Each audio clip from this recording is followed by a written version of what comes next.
Rooks belong on open files. We have heard this on many occasions, but for some reasons, few players are able to get the most out of these pieces. Rooks are extremely powerful pieces, no doubt about it. But if that's true, why do they sit around doing nothing for so long? The answer lies with the movements of the other pieces. A knight can just leap over its own pawns and boom, it's active. A bishop doesn't even have to move. When a d-pawn here lunges forward and suddenly the lazy c8 bishop is patrolling the c8 to h3 diagonal, while rooks have a much harder time finding a way into the enemy position. However, when they do enter the fray, their enormous strength becomes obvious.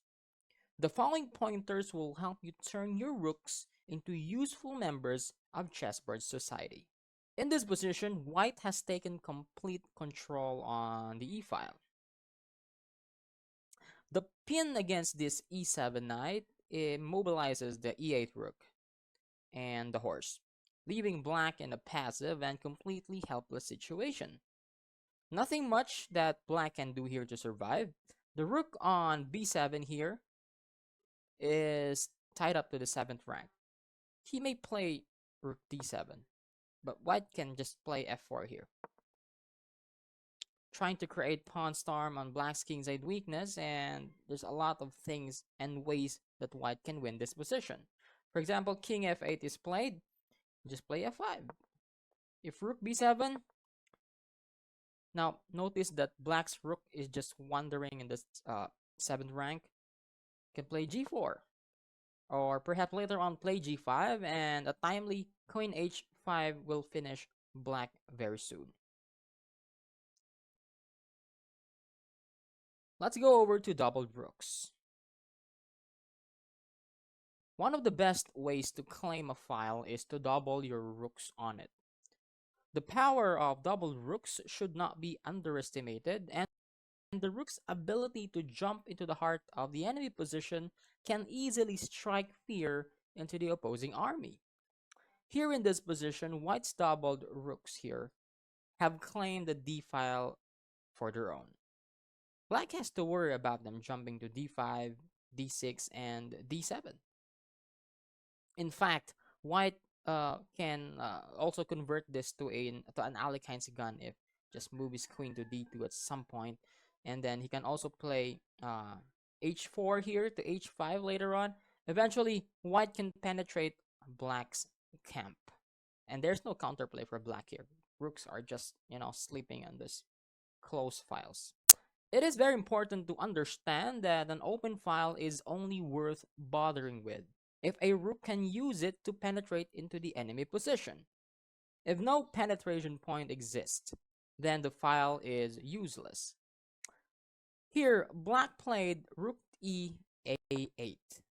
Perhaps he learned about our lesson about dominating a file by double rooks. But white is not afraid here, because he played bishop to b1. In this position, black may be the ruler of the a file, but unfortunately, his rooks can't venture beyond the a square. Everything else is covered by white's pieces. No entry, Mr. Rookie. Now let's talk about opening a file. Every rook dreams of dominating an open file, but most people don't seem to realize that such a file won't be handed to you on a platter. Generally, you have to open a file yourself, or position your rooks on files that can potentially open soon. In this position, white's rooks don't have any open files to make use of. White played rook a to d1 here. Now black played a normal move, a developing move here, bishop d7. Now, by playing d4, white threatens to open the d file with d takes e5, and we have an open file for rook and queen. That's the very purpose of moving one of his rooks to d1.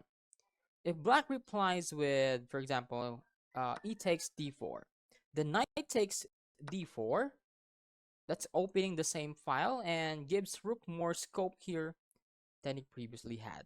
Here, black, in this next position, this is the same concept that we have when it comes to opening files. Now, here, black has placed his rooks on files that can possibly be opened soon. And now he's got the chance to initiate it for himself. He plays c5. The purpose is when he plays later on, for example, white just plays h3 here. So just he could play knight, bishop takes f3 first, queen takes f3, and this one, all right, c takes, and we have a very good file for the rook, and also the bishop on c2 is hanging. Now let me go back. If white captures the pawn on c5, then knight takes c5 opens the d8 rook, this other variation, and we have a better scope for our rooks. All right. So also again, I would like to emphasize that pushing d5 here after c5, this doesn't work obviously because we just captured that, and we have a good position for black. And in other words, that move c5 is an initiator of potential opening of files for our both of our rooks. File trade. Now, trading a file is an important thing to remember also, and it comes to rooks and files. An open file will often turn out to be equally contested by opposing rooks. This will usually lead to massive trades. Unfortunately, such things can't be avoided because stepping away from the file would hand it over to your opponent. Now in this position, white played rook f to e1. This is a good move because he puts his rook in an open file, but black contests it with rook d to e8. After rook takes e8, and rook to e1, we have rook takes e1, bishop takes e1, and all the rooks disappear and the file becomes insignificant. Owning the file. Often an open file is up for grabs, and both sides will fight hard to claim it for their own. In this position, there is an ongoing confrontation here on the c file.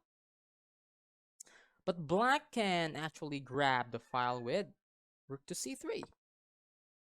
If queen d2 is played by white here to pin, trying to pin this queen here, all right, there is rook a c8 to maintain the dominance. After rook takes c3, queen takes c3, queen takes queen, rook takes queen. You know, black is winning that file and claiming the advantage. If after this rook c3, if white decides to capture that, and we have a queen takes c3, it's still black dominating and taking immediate possession of the file. Hey, check this video out to make sure that you get more important information to bring your chess to the next level.